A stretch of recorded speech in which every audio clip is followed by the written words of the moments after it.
Je l'ai annoncé d'entrée de jeu. Je reçois ce soir Ila Moubo, qui est directeur de communication du Fonds national pour la promotion de la femme et la protection de l'enfant, FONAFEN en sigle. Bonsoir et bienvenue. Bonsoir. Alors, avec vous, nous allons parler justement, je l'ai dit tout à l'heure, l'autonomisation de la femme, mais l'un des sujets qui sera abordé au cours du 24e sommet des chefs d'État qui s'est ouvert ce vendredi.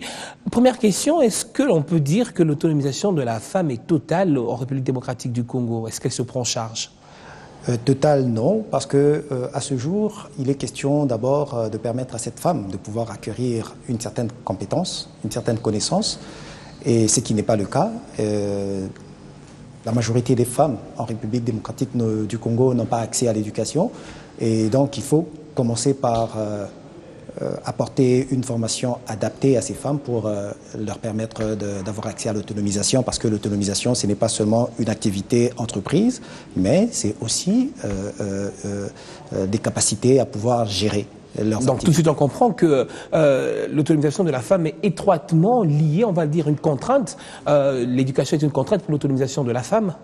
C'est incontournable. On ne peut pas parler autonomisation sans formation, sans encadrement.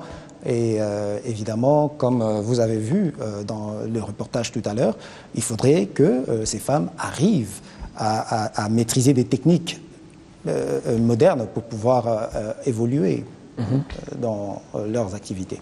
Alors, en République démocratique du Congo particulièrement, quel est le couac justement pour peut-être accéder à cette formation et autres stratégies pour emmener cette femme justement à l'autonomisation?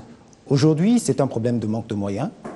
Et il faut dire que ces femmes n'ont pas beaucoup de moyens.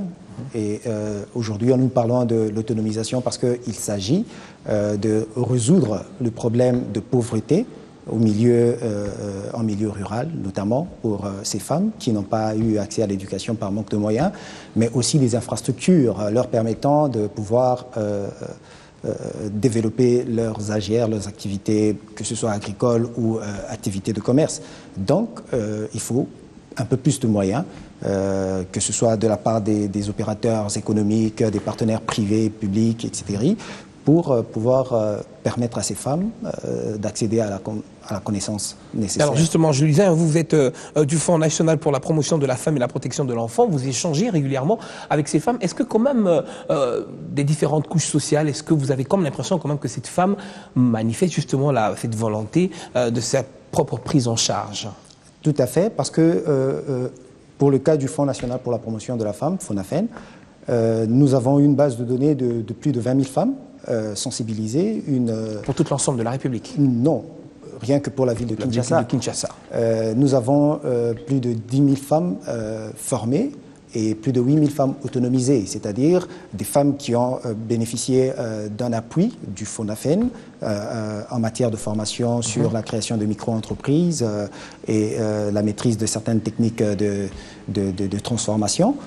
Et puis, le fonds, en collaboration avec des partenaires publics privés, pour ne pas citer le FPI, l'OCC, le Coca-Cola International, nous avons apporté à ces femmes des appuis matériels et financiers pour permettre à ces femmes de pouvoir décoller. Et nous suivons de près par un accompagnement. Il y a un suivi régulier? Régulier pour pouvoir permettre à ces femmes de maîtriser leur micro-entreprise que nous appelons groupes solidaires, des groupes que nous prenons dans le secteur informel pour évoluer vers le secteur formel. Alors aujourd'hui, sur l'ensemble du pays, s'il faudrait justement vous auto-évaluer sur une échelle de 10, comment est-ce que vous estimerez justement le travail et votre cheval de bataille abattu jusqu'à ce jour? Satisfait, on va le dire? Non, un cheveu dans la soupe, parce que le Fonds national pour la promotion de la femme et la protection de l'enfant était un établissement public. Évidemment, nous n'avons pas encore obtenu du gouvernement, parce que nous sommes sous tutelle du ministère du Genre, la dotation initiale. Pour l'instant, nous travaillons avec l'appui des partenaires publics-privés, comme je venais de le dire. Cependant, nous n'avons pas abandonné les femmes, pour qui nous travaillons pour leur promotion.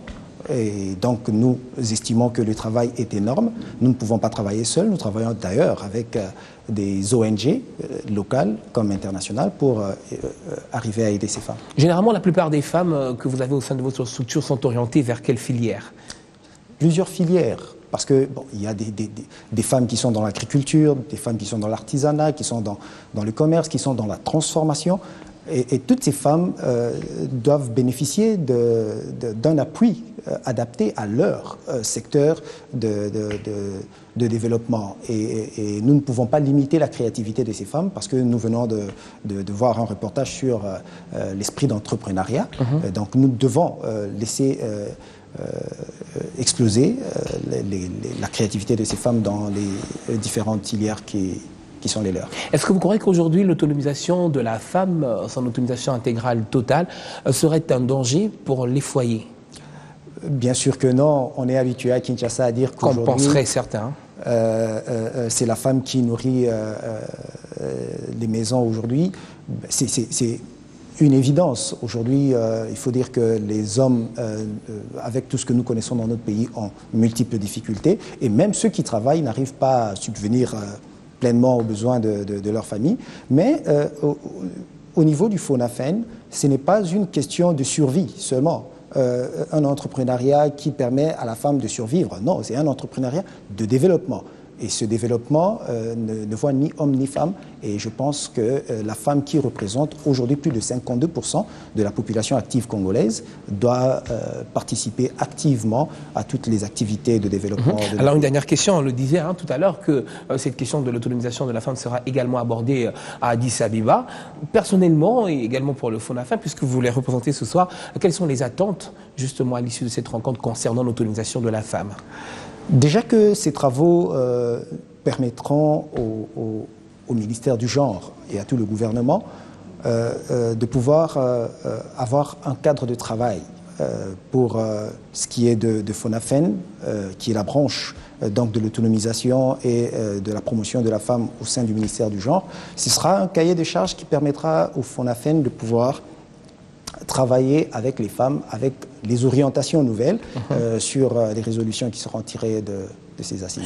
Ilham Boumbo, je rappelle que vous êtes directeur de communication du Fonds national pour la promotion de la femme et la protection de l'enfant, FONAFEN. Merci d'avoir été avec nous sur ce plateau. C'est moi qui vous remercie. C'était l'invité du journal.